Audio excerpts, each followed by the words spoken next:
Did you know that every time you make an ageist comment or you hear an ageist comment and perhaps even agree with some ageist comment, you're actually taking off years from your life?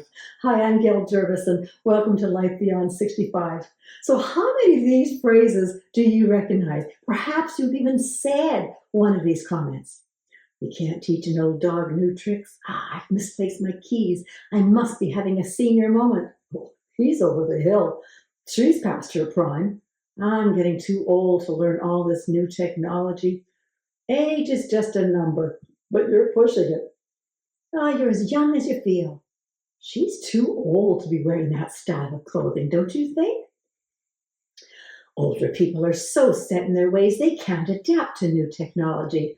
She's too old to be dating someone so much younger. You're getting forgetful. Must be your age is catching up with you.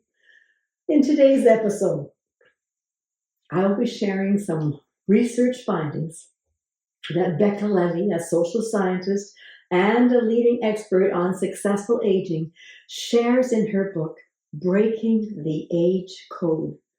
And each one of those comments I just mentioned can have devastating effects on men and women. In one of her studies, she had older people write 5 words that describe older people. Now compare this. A 79-year-old man in Boston, he wrote, senile, slow, sick, grumpy, stubborn. And then there's an 82-year-old woman, and she's from China. And she wrote down wise, loves speaking opera, reads to grandchildren, walks a lot, kind. Now, which person do you predict could have a longer and healthier life?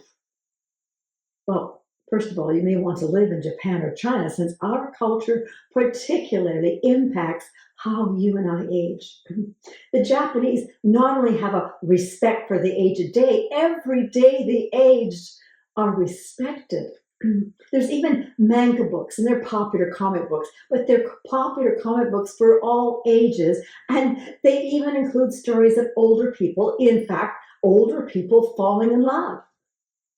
The Japanese treat old age as something to enjoy rather than something to fear or resent. But if you live in Canada or United States or Western Europe, many of us have beliefs about old people that can be seriously detrimental to us. Excuse me. I have a bit of a gravelly voice today. I hope it doesn't show up too much on the video, but in study after study, Becca Levy found that older people with more positive perceptions of aging performed better physically and cognitively than those with more negative perceptions. They were more likely to recover from severe disability. They remembered better, they walked faster, and they even lived longer. In one of her studies with inhabitants of a small town called Oxford, Ohio, she found that the single most important factor in determining the longevity of those inhabitants was more important than gender, more important than income, more important than social background, loneliness, or functional health. The one factor that was important was how these people thought about and approached the idea of old age. In another study, she had older people sit in front of computer screens as words flash by at speeds that are so fast that they are either unseen or else seen as a blur. This allows for what's called perception without awareness. Now, these flashed words either included positive words such as wise or negative ones such as decrepit. And then after it, participants performed a range of simple tasks such as walking down a hall. Now, which group do you think was able to walk faster? And for some strange reason, they even had neater handwriting. Levy found some interesting results when she realized that older deaf people who were part of an intergenerational deaf community, they were often extremely social, lively, and independent. Therefore, she decided to design a study with 3 different groups of older people to test episodic memory, the memory that cognitive specialists often claim declines with old age. The 3 groups were Americans, Chinese elders, and American deaf participants. Now, which group do you predict will have the best episodic memory? Well, you're right if you guessed the Chinese elders. In fact, they performed as well as their younger counterparts so that their memory was working as well as their grandchildren's. The second group that performed well were the elderly American deaf participants, since they had more positive age beliefs than the other American participants who expressed the most negative age beliefs, and they performed the worst on all 4 memory tasks. Now, through the scientific director of the National Institute on Aging, Luigi Ferrucci sent the author some results of an earlier study that began in 1958, and it's still in operation. Now, the author matched some of those participants who had responded to age belief questions in this long-term study, and she discovered that people who held positive age beliefs from the outset went on to experience 30% better memory scores in old age than their peers, with negative age beliefs. The beneficial impact of participants' positive age beliefs on their memory was even greater than the influence of other factors on memory, such as age, physical health, and years of education. Another fascinating study she mentions, it examined an existing survey that asked its participants, all aged 50 and older, their age beliefs. For instance, did they agree with the statement, as you get older, you are less useful? Their answers were given scores indicating negative or positive age beliefs. Over the next 20 years, these participants were tested on their functional health every few years. And the results? The participants with positive age beliefs showed much better functional health than those of the same age with negative age beliefs. In another study of older participants, one group was given subliminal positive beliefs for 10 minutes. Another group was given, you're right, subliminal negative beliefs. Well, then they were tested for their walking speeds and balance, and I'm sure by now you're able to predict which group walked better and which group had better balance.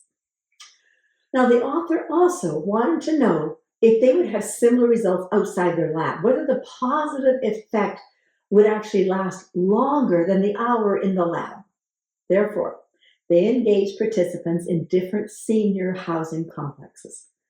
And in this study, they gave elderly participants positive or negative subliminal beliefs. It was on the computer. And they also gave them some exercises to do. They were primed at 1-week intervals for 1 month, hoping it would yield more lasting improvement. Levy described one of the participants, Barbara, who initially had difficulty getting out of a chair. And Barbara shared that she felt like she was about to fall. She might need to grab the hand of the research nurse nearby. Then she was given a few speed reflex games. She practiced sitting down and getting up from a chair and stood with one foot behind the other for 10 seconds. But in the meantime, she was being primed subliminally, prompting her with words like spry, fit. And Barbara's physical improvement after a month of that priming was similar to what someone in the same age tends to register after 6 months of exercising 4 times a week. In yet another study, this time with 598 participants who were 70 or older. Now, they were asked to name the first 5 words that came to mind when they thought about an older person. And the author checked in with the participants every month over the next 10 years to find out if they had experienced any new injury or illness, and if so, had they partially or completely recovered. What were the results? Those who started with positive age beliefs were far likelier to recover from injuries over those next 10 years. Now, the author Becca Levy wrote, this age belief pattern existed above and beyond the influence of age, sex, race, education, chronic illness, depressive symptoms, and physical frailty on recovery. Participants holding positive age stereotypes had a 44% greater likelihood of complete recovery from severe disability than those who clung to negative age stereotypes. Excuse me for a moment again. In yet another study, Levy wanted to investigate the impact of age beliefs on our brain susceptibility to dementia. Volunteers described their age beliefs early in the study while they were physically healthy and dementia-free. Those participants with negative age beliefs were much more likely to develop over time the plaques and tangles in the brain than those with positive age beliefs. In fact, their hippocampi, the part of the brain that is responsible for memory, it shrank 3 times as fast. Now, a national sample of more than 5,000 older people was conducted over a period of 4 years. Some of the participants carried this risky APOE4 gene, and yet those participants with age-positive beliefs, they were 47% less likely to develop dementia than those with negative age beliefs. In fact, they had roughly the same likelihood of developing dementia as those without the risky gene who had positive age beliefs. It is speculated that people with positive age beliefs have less stress, which causes chronic inflammation and can pave the way for the development of different neurological diseases. But this led to another study. A stress biomarker called C-reactive protein is found in blood plasma. It rises in reaction to cumulative stress.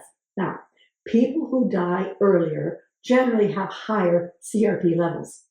A study followed more than 4,000 Americans aged 15 and older for 6 years, tracking their age beliefs and their CRP levels.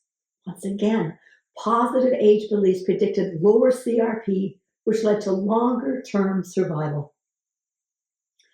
Positive age beliefs increase the ability to resist and cope with stress at a biological level, which of course impacts our longevity. Now let me conclude with the Ohio study. They came to an unbelievable conclusion at the end of the study. Okay. Participants' beliefs starting in middle age were tracked over time. Participants with the most positive views about aging were living on average 7.5 years longer than with those who had negative views. Did you hear that result? Let me repeat it again. Those participants with positive aging beliefs live on average 7.5 years longer. Age beliefs was once again the most important factor for living longer, more important than gender, race, socioeconomic status, age, loneliness, and health. This study has been repeated in 10 countries, including Australia, China, and Germany, and has become the cornerstone of a recent World Health Organization campaign to combat ageism. And by the way, I would love to read your comments below on your opinions about ageism and your experiences with ageism. And if you decide to subscribe to this channel, please let me know in the comments so that I can thank you.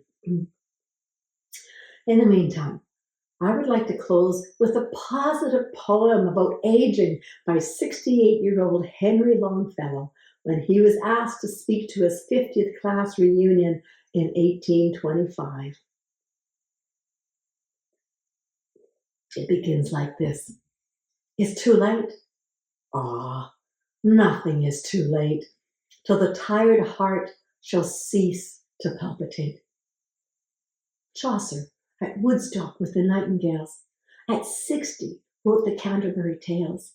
Goethe at Weimar, toiling to the last, completed Faust when 80 years were past. What then? Shall we sit idly down and say, the night hath come, it is no longer day? Something remains for us to do or dare. Even the oldest tree some fruit may bear.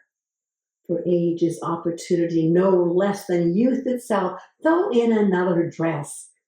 And as the evening twilight fades away, the sky is filled with stars, invisible by day. If you enjoyed this episode, just click on the next video that you'll see to, if you enjoyed this type of episode about learning more about redefining aging. Bye now.